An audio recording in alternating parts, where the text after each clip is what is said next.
Hey, it's Benjamin Ray here with Chris Lapine. Welcome. Thank you. It's so great to be here with you, Ben. I'm really glad that you took the time to be on this show today. I wanted to say that Chris and I met. It was probably a good 12 to 15 years ago when he was a CIO at a few restaurant brands, and I had an ad agency, and we worked together back then. And we've recently connected, and Chris is doing some really interesting things with CIOs. He's a four-time CIO, best-selling author. He's got masterminds. You're doing some amazing things, Chris. Really have to say, it's been great following your trajectory here. And I am so glad that we got reconnected, by the way.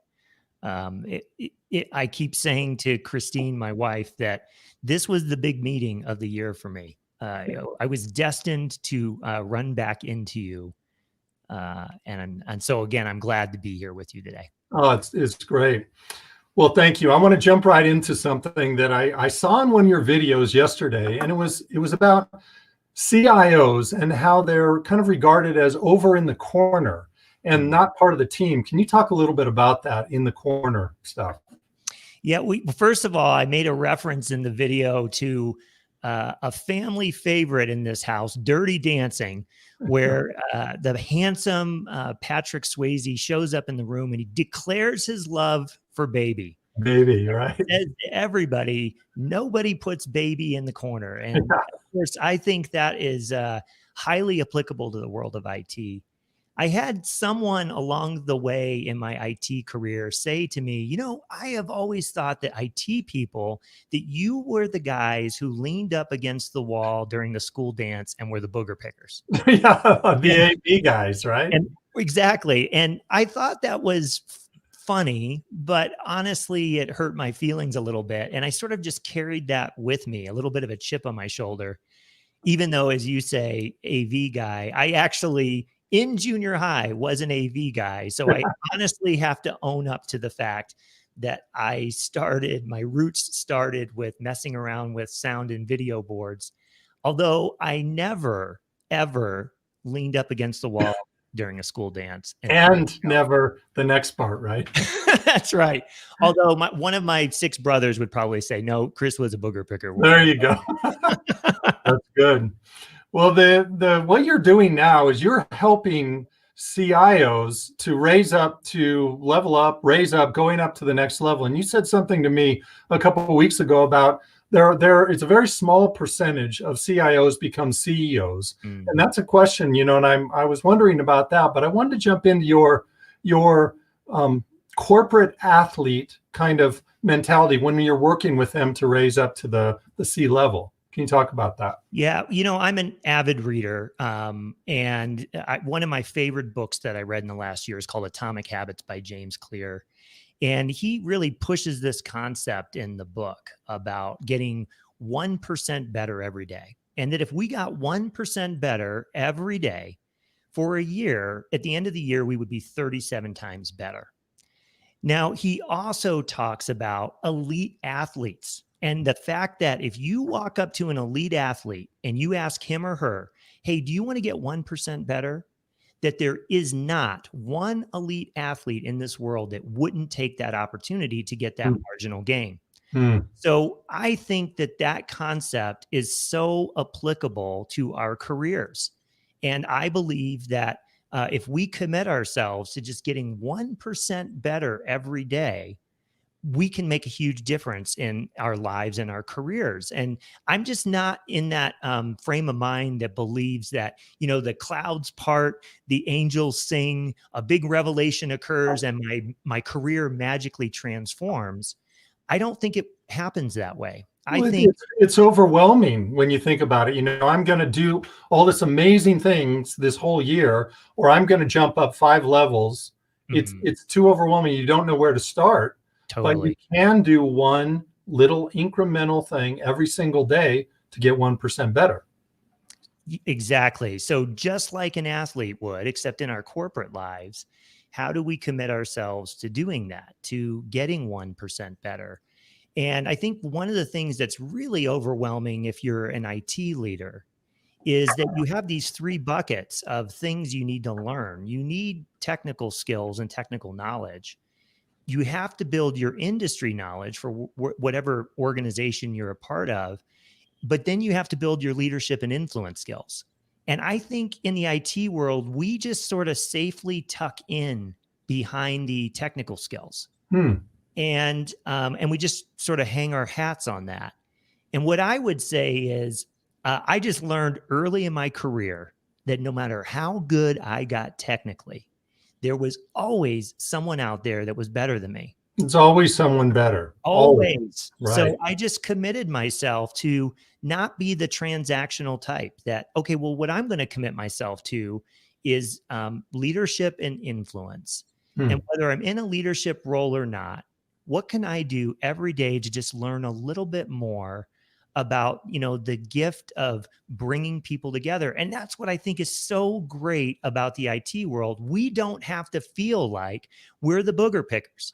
We are in a role in our organizations that can bring people together, can solve real problems, can help our organizations evolve if we commit ourselves to that work. But if we only commit ourselves to the technical side of the equation, it's really hard to make a huge difference in our day-to-day work. Now, how do you work with CIOs to get them to think differently like that? Well, I wrote a book a few years ago to get the message out there. And I will say the book was for CIOs, but it was also for CEOs, for CMOs, for anyone in an organization driving change.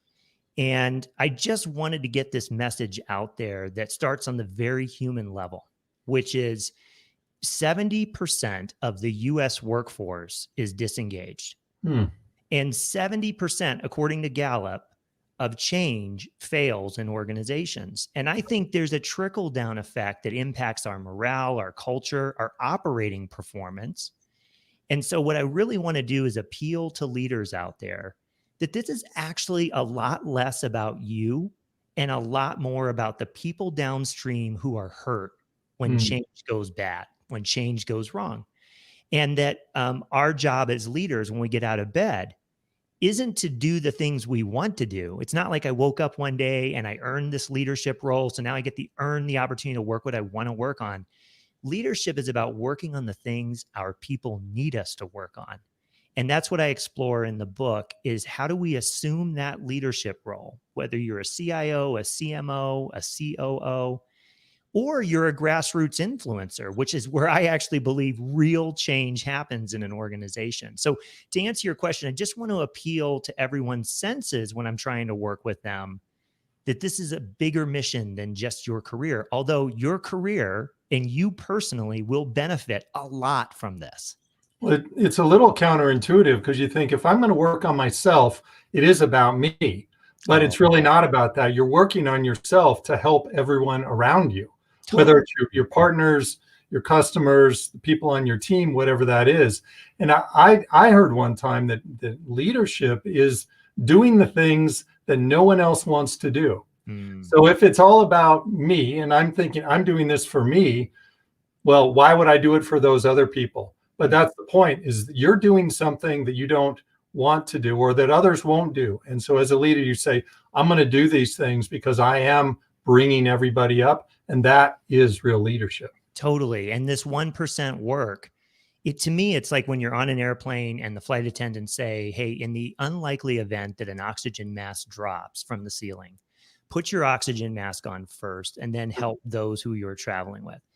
To me, it's the same concept. When we commit ourselves to getting 1% better every day, and let's say it's 20 minutes, we have to give ourselves the best 20 minutes of the day when we feel the most vibrant, when we feel like we're ready to take on the world, and when we have this quiet little place that we can just sit down with our own thoughts. When we do that, we will naturally then, as you say, be way better for the people that we're leading. And that's counterintuitive as well, because we all want to take care of everyone else around us. We don't prioritize ourselves. And because we don't prioritize ourselves, we never get to that 1% better. And we actually hurt ourselves. We think we're helping everyone else, but when we're tired and we're burned out and we haven't done this work around building out our leadership and our influence, well, then what I would say is you're actually not helping anybody. Well, if you can't help yourself, there's no way you can help other people. Totally. Yes, right? I agree. So that you have another concept called one heart, one brain. Can Mhm. you go into that a little bit? That's really, really fascinating. Well, I think you could probably imagine from knowing me, Ben, and I'm sure anyone just watching this, I have been accused a few times in my career of being too emotional. Someone said, "Oh, you're just getting too emotional, and there's no reason for you to bring your emotions into this." Hmm. And you also see this, I think, a lot in the executive ranks when people are just putting their life on hold to do the work they do. They commit themselves to work. They're doing that 7 days a week. And by the way, a lot of people don't even know they're doing that, but that's what's happening in executive life. Hmm. And um, the concept of, one heart, one mind is we have one heart and we have one mind that we take to work and that we have at home. You can't separate those. So when someone says, "Oh, don't get emotional," it's hard to separate it because I'm using that same heart and mind to process what's happening as I would if I were at home. Hmm. And so, given that, what I really encourage people to do is just embrace it. By the way, you have some personal gifts and strengths that you probably have just kept off to the side that probably would serve you very well professionally. And so, what would happen if you just embrace the fact that personal and professional work together and that you have to take care of yourself and that it's okay that you feel emotions and it's okay that you use your strengths and weaknesses in both places. And it doesn't have to be this indictment that happens when those worlds bleed together. And one thing that I learned this was just such a hard lesson for me to learn. And Ben, I think just from knowing you and having conversations with you, that this will resonate with you. I was working thinking that my success was going to lead to my personal happiness. Hmm. And So success in business would make you happy that's right. in And personal life. that's exactly right. And what I learned late in my career was that actually, when I had personal happiness, that led to success. So I believe when I work with leaders in developing their skills, their leadership and their influence skills, I think it's important that people embrace that identity piece, that they recognize that there is some personal work that they have to do that will then bleed over and make them stronger professionally. But to show up in a training class where someone's teaching you technical skills and you're only using your brain to focus on technical things, the bits and the bytes, we're really then ignoring that, no, there's this personal thing we have to work on. You And know, it's it's like the what is that? Sorry about that. that's So, okay. People are calling you and saying, "Hey, give this guy the hook." yeah, yeah, no, it's so it's kind of like the Mr. Rogers. He puts on his jacket when he's in the show, and then he takes it off. He switches his shoes. It was like that for a long time, and we got accustomed to that. That you put on your suit, you come home, put on your t-shirt, but it's not authentic. I think there are a lot of times that over the past, let's say, since 1950s, when men especially would be, I need to go to work, so I need to be a certain way. And now it's more like, when you're embracing, what you're talking about, embracing the heart and the brain, this is authentic, this is me, and both of those are way more powerful at home and at work if you can embrace that and not just have kind of be in your little box. Totally. I was participating yesterday in it was the Great Britain Entrepreneurial Awards, and they had a special guest who won the award last year. She has an awesome organization that she created that help women in the UK get the products they need for when they experience their period. That 1 in 4 women cannot afford the products they need to take care of themselves. And she was talking so brilliantly about, hey, I don't get my work done in high heels. I get my work done in my trainers and rolling up my sleeves. And I just think that's the message you're talking about right now. And I think especially with COVID, there's been this opportunity to sort of refresh all of our understandings and expectations about what showing up to work should be. Dress in, do we have to physically be in the space? Can we collaborate with people all around the world on our computer screens? These are the things that we're just sort of getting we're all getting challenged on. Well, and it's being forced upon us, but I think that the innovation is showing that it can be successful. You know, we can be here as we're having a meeting, and we're talking, you know, to thousands of people who will see this over time, and that is new. You know, it's new and it's exciting. So out of this, there is some benefit to it. You know, so you know, I was just thinking about that scene in the Will Ferrell scene where he had his tie on, you know, in the Anchorman one, and then he's in his boxers, and you know, that's kind of how it kind of is now, you know, but it's okay. Are you in your boxers right now? No, not today. I honestly am barefooted right now, but I do have a pair of jeans on. There you go. So it is blending. So thanks for that explanation. This last question here that I'd like to go through is a really important one, I think, to hit home. And this is, you've said that success isn't reserved for other people. And that is something I think that I'd like you to talk about, because I know that is a tough thing for a lot of people in their career, that they say, well, they've got it over there. I have something that they don't. And so I'm lacking, or I'll never be that, something like that. I've had the opportunity in the last year to work on a passion project, an organization I invested in called 1 Year No Beer. And the whole focus is just helping people take a break from alcohol. It's not an abstinence program, so I know it's not for everyone, but it's just to take a break for alcohol, see it for what it is, and see how it helps you in your life. And one of the things that has happened with my involvement there has been this exposure around positive psychology and these things that we have to do in our brains to be successful in, again, our personal and professional lives, because we've got one brain, one heart.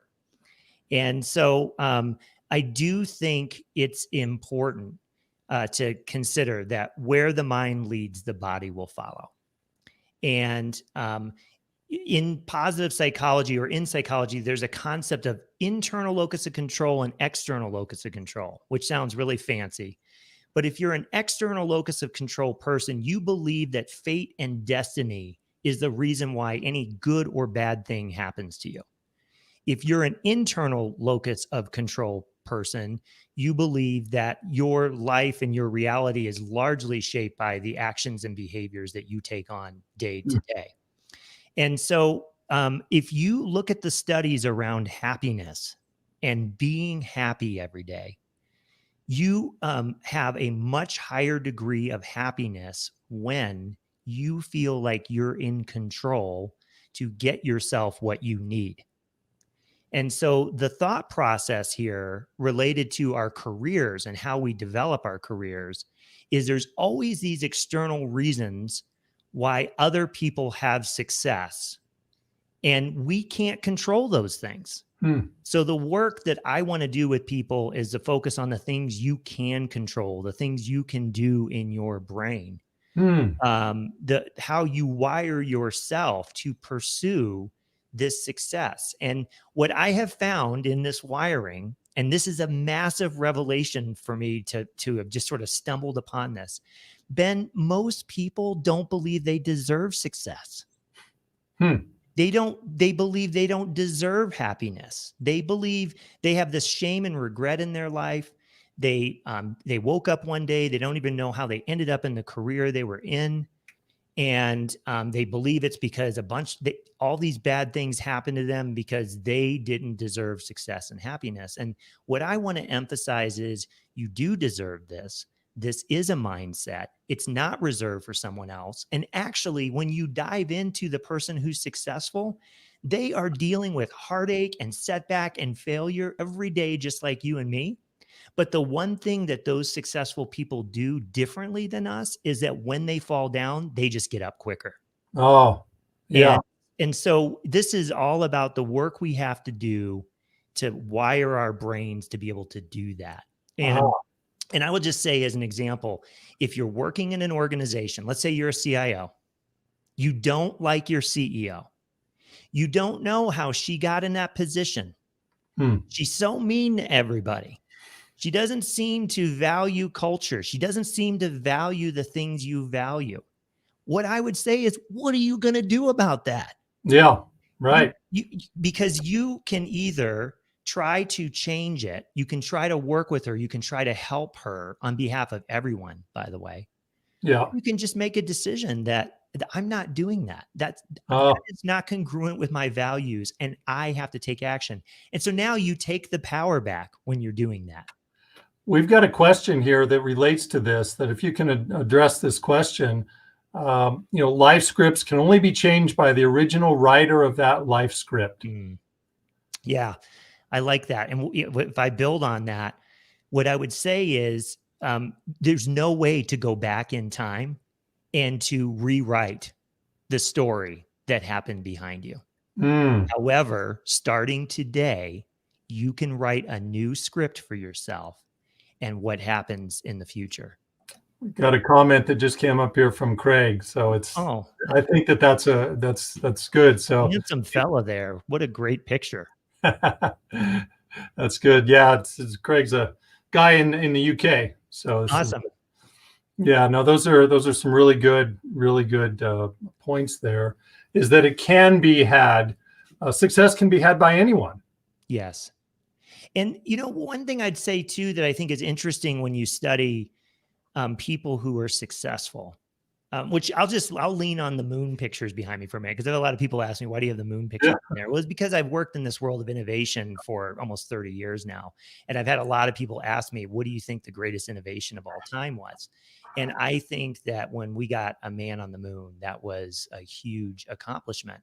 But if I use that as an example, I don't think that our lives change by throwing an arbitrary goal out there that we just magically achieve and it changes us. I actually think that our goals and outcomes are a reflection of who we are.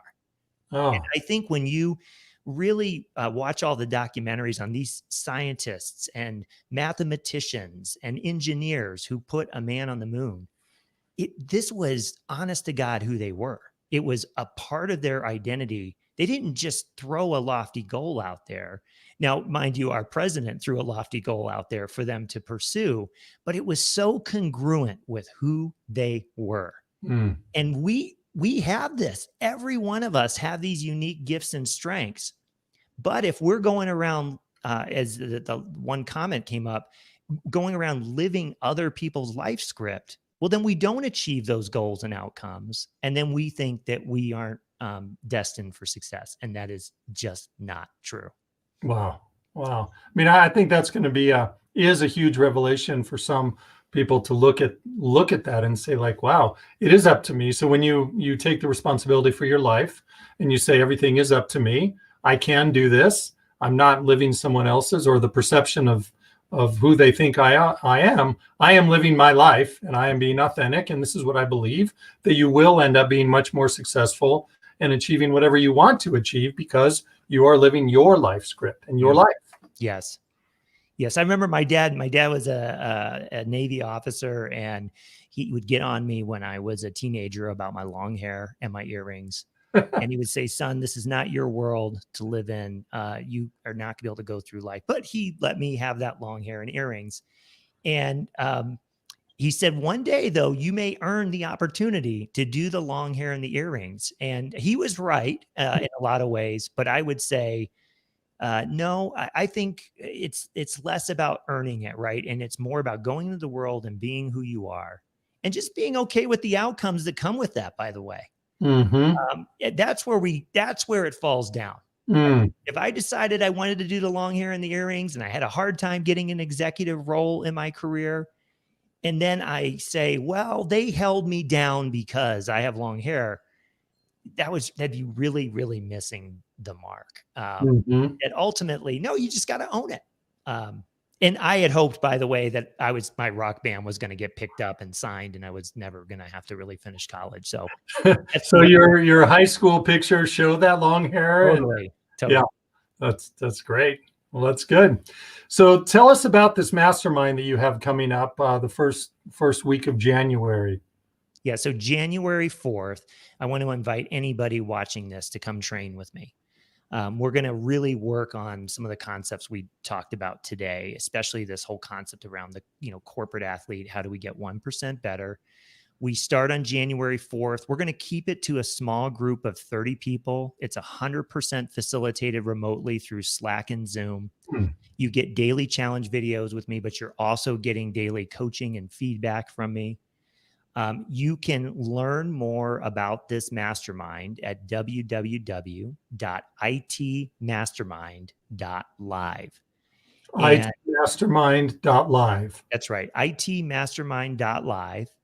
And we've already got people that are jumping into this group, leaders in some cases whom I've never met, and some leaders whom I've worked with in the past who I just know the chemistry is going to be so alive with this group.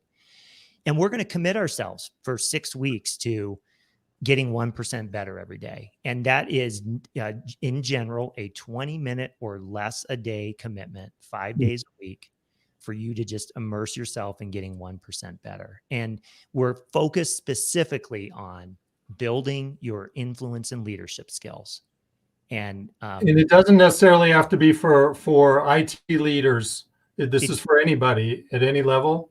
It's anybody at any level. It is called leveling up your IT leadership and influence skills, or your IT leadership skills, because that's the audience I'm generally working with and talking to. But honestly, these concepts apply across the board. I've been doing these masterminds for 1 Year No Beer for the last year. And those principles and concepts, they just apply to just about anybody in any kind of role. But if you believe your people skills are holding you back, if you believe that you can't get the kind of investment you need in your function in the organization, you don't believe that you are able to get an expansive role and more responsibility, if you believe that you're being asked every year to do more with less, then I would say this mastermind is perfect for you, because we are going to hit this stuff head on. And as a former executive, I'm not giving you advice that I read about. You've been there, you've done it, you know exactly what they need to do. Four-time CIO, correct? Yes, right? Yes. And I'm willing to, I'm an open book, as I think everyone can see. I'm willing to share some of the biggest heartaches and failures in my career, catastrophic failures, in the hopes that it will create a template for people going forward. Well, that's a very important part, I think, of any of these programs, is that when people understand that the keys to success are being vulnerable and being okay with that. So when you are able in your coaching to be able to help people to really realize it's okay, and it needs to happen so that they can be authentic and rise to the next level, extremely valuable. And I know from speaking with you that that's a big part of your program. So that's great stuff that you're doing. Thank you. So if someone wants to get a hold of you just to talk, or maybe some private coaching, what's the best way? Direct message? What's your email? Tell us about that. First of all, the easiest way to get me is just find me on LinkedIn. I love to meet new people all the time. So even if you just want to connect and stay in touch with my content, I'm happy to do that. If you want to send me an email, you can send it to Chris, CHRIS, at peoplebeforethings.co, not .com. There's weird stuff going on the .com. Don't go to .com, send it to .co. And again, I'd love to meet. I'd love to meet new people.